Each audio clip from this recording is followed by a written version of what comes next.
Okay, now let us take the 50th problem. It says if z be a complex number such that the imaginary part of z is non-zero, so that means the coefficient of iota will never be equal to 0. So if I assume that z is equal to x plus iota y, so the question says that y can never be equal to 0. This is evident from the question itself.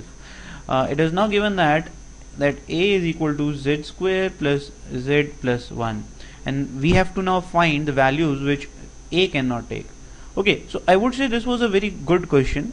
I would say again that it would be a tough problem, but still doable. Okay, so if we see this, what are the answer options?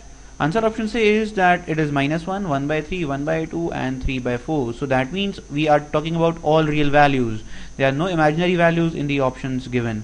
So we need to find out the values of a specifically for real part, the values of a for which it will be not equal to real this and this.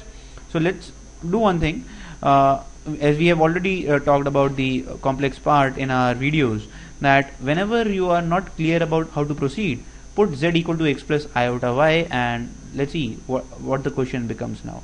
So this will be like this, x plus iota y plus 1. So if I equate the real part and you basically collect the real parts and the imaginary parts, this will become x square minus y square plus x plus 1. So this will be the net real part, and the imaginary part iota will be 2xy plus y is equal this will be the net a. Now okay, it is given that what we need to find that iota, the coefficient of the coefficient of iota in z was not equal to 0. That means y was never equal to 0. But if I take y common, this becomes 2x plus 1, but there was no condition given on x in over here.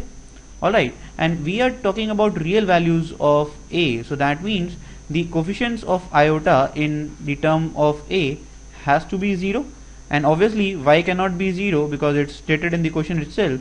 So this term, that is 2x plus 1, has to be 0. So that implies at x equal to minus half, this term will become 0. And if we see this, that this is nothing but I can write something like this.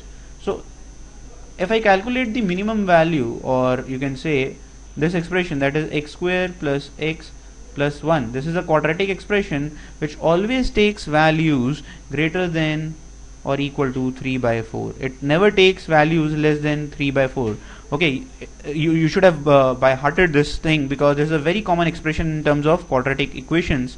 Otherwise, you can easily solve this by AOD method also, by finding the minimum value of this expression.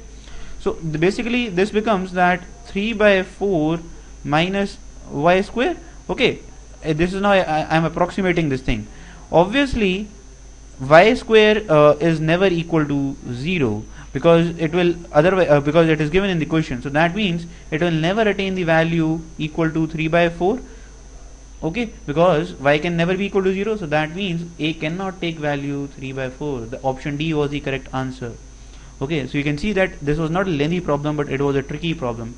Okay, it required your imagination that how we will break this question from the very first step, that is from this step to this step. Okay.